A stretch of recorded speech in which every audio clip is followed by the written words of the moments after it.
I've been asked a few times, so I am finally going to sit down and make this video. I tried to make it a short, but I had way too much to say.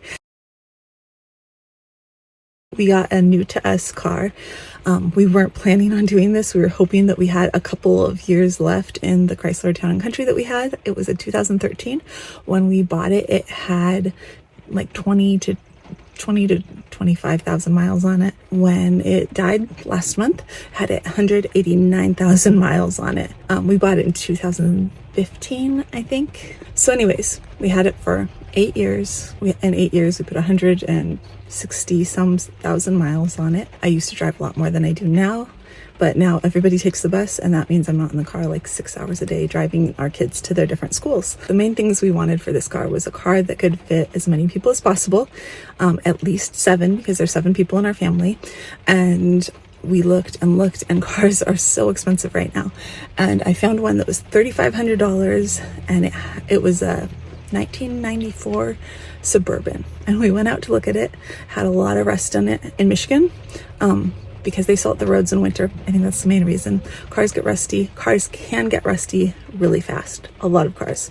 We went out and we looked at this Suburban. Paul didn't like it, but I loved that it had a huge amount of space, and I was lobbying for it because I liked the space, and I said I don't drive that much anymore, so pretty much doctor's appointments and around town, I'm driving less than 100 miles a week, so it could have worked. And we went out there, and the dealership was actually closed on the weekend. It was a really tiny dealership, and the car had a lot of rust. I wanted to go back on the week because it was the only one that I saw that I felt like we could buy outright. Everything seemed so expensive when I was online. But Paul had gone by a dealership, and he really liked the guys that were there.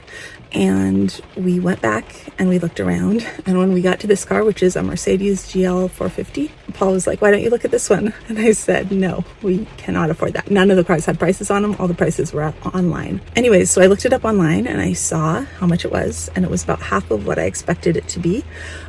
So we took it for a test drive. I applied by myself for a loan. And we got the loan and we got the car. It's really nice having a car that is reliable, that I feel safe driving, that isn't making horrible sounds. The kids are really excited about it. I'm working really hard to keep it clean, and actually they're helping a lot. We're taking everything out of the car every time. I'm vacuuming it and dusting it and cleaning it regularly, just because we like how it is right now and we really want to keep it nice, which is a challenge when you have 5 kids. Sadie announced to everyone the first day that we would not be eating in the car.